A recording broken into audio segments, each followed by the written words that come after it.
तो मैं आपसे 50,000 रुपये लूंगा, तब जाके कि कोई भी एक ऐप आपकी जिंदगी क्वेश्चन करना पड़ेगा गवर्नमेंट को कि क्या ये सिर्फ 59 ऐप को बैन करके एक लॉलीपॉप।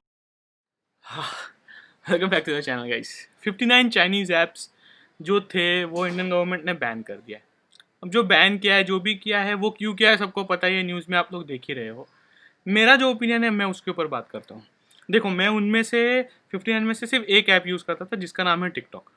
अब वो टिकटॉक भी जो मैं यूज़ कर रहा था उसके ऊपर भी मैंने जो ये यूट्यूब और टिकटॉक का जो कांड चल रहा था ना, उसके बाद से मैंने वीडियो डालना बंद कर दिया था उसके ऊपर। एंड मैंने क्यों बंद कर दिया था, उसका एक सीन बताता हूँ। देखो, मेरे को पहले से वो ऐप से कोई प्रॉब्लम नहीं है, वहाँ के कुछ लोग थे जो अपने आप को भगवान मानने लगे थे, उनसे प्रॉब्लम है। एक छोटा एक्सपीरियंस मैं आप लोग को बताता हूँ। मेरी ना एक सीरीज चल रही थी जिसका नाम था मुंबई टॉक्स। अब वो जो सीरीज थी उसके ऊपर मैंने सिर्फ एक एपिसोड बनाया था। और मैंने सोचा कि जितने भी जो ये मुंबई टॉक्स होगा ना, इसके अंदर मैं जितने भी नए बंदे आ रहे हैं ना, वो जो राइज कर रहे हैं, मीडिया इंडस्ट्री में नाम कर रहे हैं, फेम पा रहे हैं, उनका मैं इंटरव्यूज लूंगा एंड उनके स्टोरी के बारे में बताऊंगा कि उन्होंने कैसे स्टार्ट किया। उससे क्या होगा कि लोग इंस्पायर हो सकते हैं। एक वीडियो बनाया था एपिसोड 1, उसके बाद से मैं लोग ढूंढ रहा था। तो उसकी वजह से मैं क्या करता था कि जितने भी नए टिकटॉकर्स थे, क्योंकि वो टाइम पे टिकटॉक इतना अच्छा था कि फेम आ रहा था बहुत सारे लोगों को एंड बहुत टैलेंटेड लोग थे, तो उनमें से मैंने एक टिकटॉकर को कांटेक्ट किया। मैंने बोला कि ये देखो, ये कॉन्सेप्ट है जिसमें आपकी लाइफ के बारे में बात होगी, सब चीज़ें होंगी, तो हम लोग एक वीडियो बनाते हैं। वो बंदे के ना कुछ एक दिन में 1,000 से 10,000 फॉलोअर्स हो गए थे। एंड वो टाइम पे नया नया था ना टिकटॉक, तो ये बहुत अच्छा होता था क्योंकि एक वीडियो वायरल हो जाती थी एंड तुम्हारे पास अच्छे खासे फॉलोअर्स आ जाते थे। मैंने कहा कि यार, मैं मुंबई टॉक्स करके एक सीरीज चलाता हूँ जिसके अंदर मैं सेकंड एपिसोड में आपको देना चाहता हूँ कि आपकी जो जर्नी है। एंड वो मेरी जो भी थी वो इंस्टाग्राम पे बात उनसे चल रही थी। उसका नाम तो मैं नहीं बताऊंगा बिकॉज, नहीं छोड़ो, नहीं बताता हूँ। उनको मैंने कहा कि ये होगा, तो उन्होंने बोला कि चलो भाई, मैं ठीक है, मैं आपसे करूंगा, बहुत अच्छा होगा, मेरे बारे में सब चीज़ होगा, बट थोड़ा ना कमर्शियल चीज़ों के बारे में, फाइनेंशियल चीज़ों के बारे में बात करते हैं।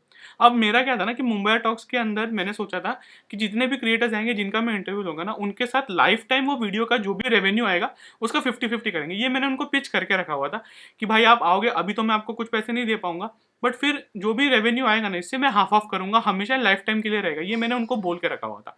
बट वो भाई साहब ने बोला कि हाँ चलो, ये तो सही है, बट मेरे भी कुछ डिमांड है। मेरे 10,000 फॉलोअर्स है, तो मैं सोच रहा हूँ कि अभी मेरे को ब्रांड डील्स भी आने लगेंगी एंड मेरे को एक दो मेल आ चुकी है, तो मैं आपसे भी कुछ ना कुछ पैसे लूंगा, फिर ही मैं इंटरव्यू कर पाऊंगा। मैंने कहा कि चलो ठीक है, 5,000 10,000 तक तो हम ब्रांड के साथ मिलके कोई ना कोई एक वीडियो बना के इनको हम लोग पे कर पाएंगे। इन्होंने मुझे कहा कि भाई, मेरे पास ब्रांड डील्स है जहाँ पे लोग मुझे लाख लाख रुपए दे रहे हैं, तो मैं आपसे 50,000 रुपये लूंगा, तब जाके मैं इंटरव्यू दूंगा।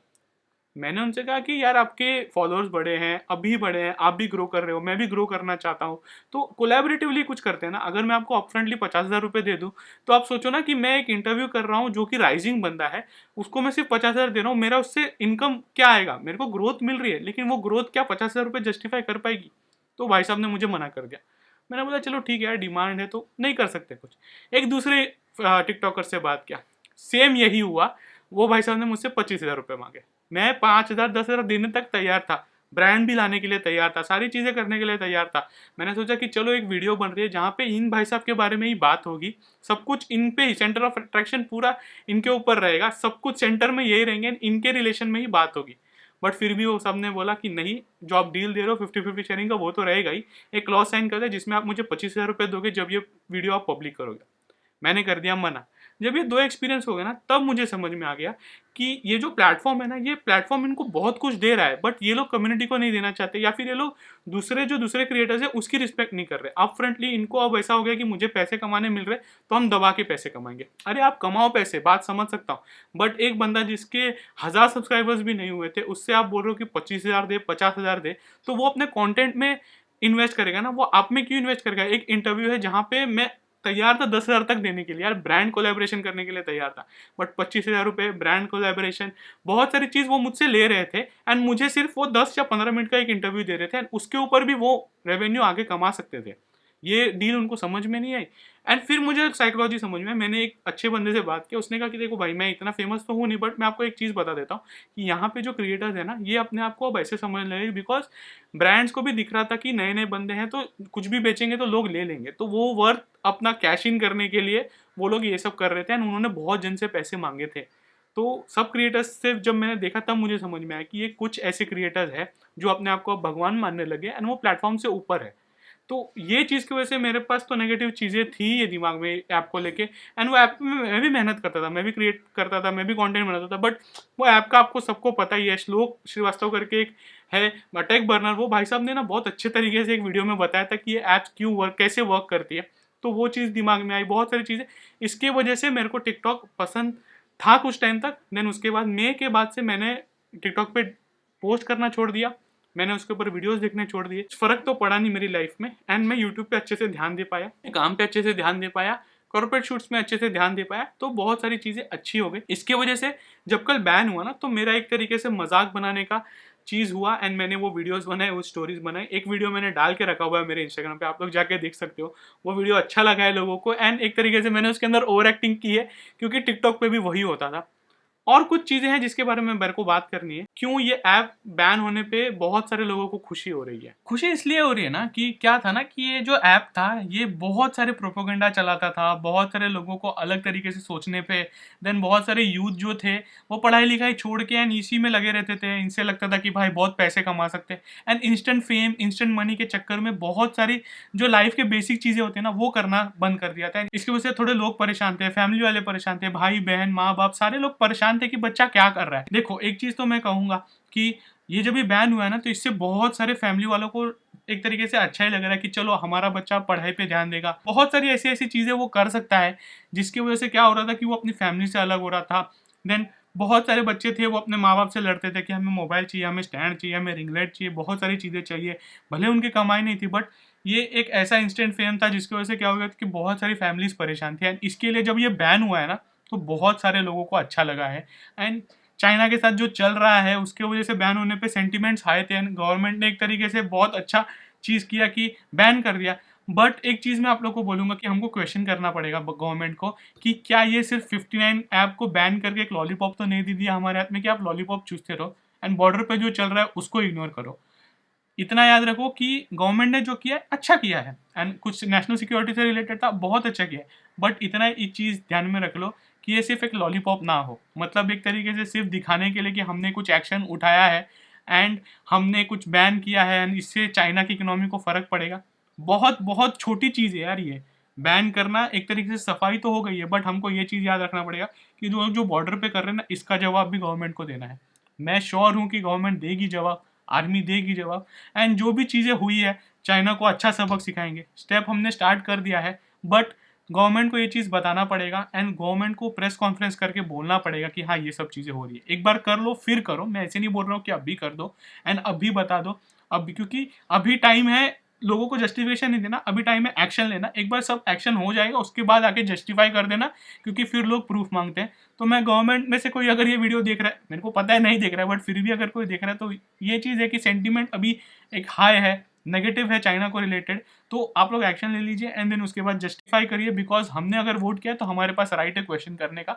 एंड मैं बहुत सारे लोग जो देख रहे हैं, वन साइडेड मत होइए, एक लॉलीपॉप मत पकड़ लीजिए इसको एंड लॉलीपॉप के ऊपर ध्यान मत दीजिए। ये भी सोचिए कि चाइना के ऊपर जो भी चीज़ें हम कर रहे हैं उसका ये ऐप एक छोटा सा पार्ट है, वहां पे एक बहुत बड़ी चीज होने वाली है, तो उसके ऊपर भी फोकस रखना जरूरी है। नहीं कि ये ऐप बैन कर दिया एंड हमने ये कर दिया वो कर दिया, ये नहीं करना है। हमको ये भी ध्यान में देना है कि हाँ वहां पे कुछ सीरियस चीजें हो रही है। और एक चीज बोलूंगा कि बहुत सारे लोग बोलेंगे कि यार कितने सारे टिकटॉकर्स थे उनकी रोजी रोटी चली गई, कितने सारे टिकटॉकर्स थे जो इससे घर चलाते थे। देखो इतना याद रखो, मैं ये टैलेंटेड बंदों के खिलाफ नहीं हूँ, मैं उन बंदों के खिलाफ हूँ जिनके पास बहुत ही मिनिमम सा टैलेंट था एंड वो अपने आप को भगवान मानने लगे थे, एक तरीके से राजा मानते थे। टिकटॉक को भी पता था कि लोग इनको ही देख रहे, उनके ही वीडियोस पुश होते थे। एंड जो टैलेंटेड बंदे हैं ना, उसका एक चीज़ है कि टैलेंटेड बंदा ना अपना घर कहीं भी चला सकता है। आज टिकटॉक नहीं है, कोई दूसरा ऐप आएगा, वो बंदे वहां पे भी जाएंगे ना, तो उनको वहां पे भी वही टैलेंट दिखा के वही प्यार मिलेगा। तो मेरे को खुशी इस चीज़ की हो रही है कि ये जो बंदे जो अपने आप को भगवान समझते थे ना, उनकी दुकान बंद हो गई। एंड दुख एक चीज़ का है कि हाँ ये जो लोगों ने इतनी मेहनत की थी, टैलेंटेड बंदों ने, उनको वापस से मेहनत करनी पड़ेगी। बट जितना तक मुझे पता है एज ए क्रिएटर, मुझे पता है कि अगर मैं कहीं से वापस से स्टार्ट कर रहा हूँ एंड मेरे पास रियल टैलेंट है, तो मैं उसको वापस से बिल्ड कर पाऊंगा, मेरे को कोई दिक्कत नहीं होगी। हाँ थोड़ा सा मेरा प्रोसेस डिले हो जाएगा, बट मैं वो वापस कर पाऊंगा। और एक चीज़ सबक हमने सीख ली कि कोई भी एक ऐप आपकी ज़िंदगी का मेन मोटिव नहीं हो सकता। मतलब एक टिकटॉक ही आपकी पूरी दुनिया नहीं हो सकती। आज टिकटॉक है तो था, बहुत सारे लोग अपने आप को समझने लगे थे कुछ और, आज बंद हो गया तो आपकी वर्थ क्या हो गई। तो इसके लिए मैं आपको बोलूँगा कि आपकी जो लाइफ है ना उसमें रियल कुछ करो, एंड इसको जो है एज अ रखो कि हाँ ये एक चीज़ है। आज इंस्टाग्राम के बहुत सारे ऐसे मॉडल्स हैं जो अपने आप को भगवान समझने लगे हैं, कल जाके अगर इंस्टाग्राम बंद हो जाएगा ना तो आपकी भी दुकान बंद हो जाएगी। यूट्यूब पे भी यही है, बहुत सारे लोग अपने आप को एक तरीके से भगवान मानते हैं यहाँ पे, ये भी बंद हो जाएगा ना तो आपकी वर्थ खत्म हो जाएगी। तो एक चीज़ रखो कि लाइफ में कुछ ऐसा करो जिसकी वजह से आपको ये सब चीज़ों पे डिपेंडेंट ना पड़े। मैं यूट्यूब, मेरा पैशन है फिल्म मेकिंग, मेरा पैशन है एडिटिंग, मैं वीडियो मेकिंग में मज़ा आता है इसके लिए मैं करता हूँ। मेरी लाइफ ना इसके ऊपर डिपेंडेंट नहीं है। मैं आप लोग को भी ये बोलूँगा कि अगर आपको किसी एक ऐप के ऊपर से डिपेंडेंसी लानी है तो ये चीज़ को आपको ध्यान में रखना है कि कल जाके वो ऐप अगर बंद हो गया तो आप क्या करोगे। रियल टैलेंट है तो कोई टेंशन नहीं है, बट अगर वो एक क्लाउड चेजिंग में हो कि हाँ अभी हवा चल रहा है तो मैं ये कर दूंगा एंड ये ऐप पे फेमस हो जाऊंगा, वो ऐप बंद हो जाएगा ना तो आपका घर बंद हो जाएगा। एंड फिर जो आपने सारी चीज़ें की है ना वो सारी चीज़ें एक साथ अलाइन हो जाएगी कि आपने अपनी फैमिली वालों को डिसरिस्पेक्ट किया, दोस्तों को डिसरिस्पेक्ट किया, फैंस को डिसरिस्पेक्ट किया, बहुत सारी चीज़ें जो आपने की जो आपके खिलाफ थी, बट आप एक पोजीशन पे थे, उसका फ़ायदा आप लोग उठाते थे। तो वो ऐप बंद होने के बाद ना वो सारी चीज़ें लाइन में हो जाएंगी, ना फैमिली सपोर्ट करेगी ना फैन सपोर्ट करेंगे, दोस्त तो आप झगड़ा कर चुके तो दोस्त भी सपोर्ट नहीं करेंगे। तो एक कंक्लूजन यही है कि कोई एक ऐप पे डिपेंडेंट मत रहो, आपकी पूरी लाइफ वो ऐप के इर्द गिर्द मत घुमाओ। इतना याद रखो कि ये बंद हो जाएगा तो मैं क्या करूंगा। तो रियल टैलेंट पे काम करो, रियल स्किल पे काम करो, तब जाके आप जो चाहते हो वो आपको मिलेगा, एंड उसके ऊपर मेहनत करते रहो। कोई भी चीज़ के एक चीज़ के ऊपर डिपेंडेंट मत रहो, क्योंकि भरोसा नहीं है। सोशल मीडिया ऐसी दुनिया है कि आपको अगर उठाती है तो आपको वो नीचे भी गिरा सकती है। यहीं पे एंड करते हैं। लाइक करिए, शेयर करिए, सब्सक्राइब जरूर करिए, एंड कमेंट करिए कि आपको कितनी खुशी हुई है, कितना दुख हुआ है। जो भी आपका ओपिनियन है वो प्लीज़ कमेंट करके बताइएगा। तब तक के लिए जय हिंद।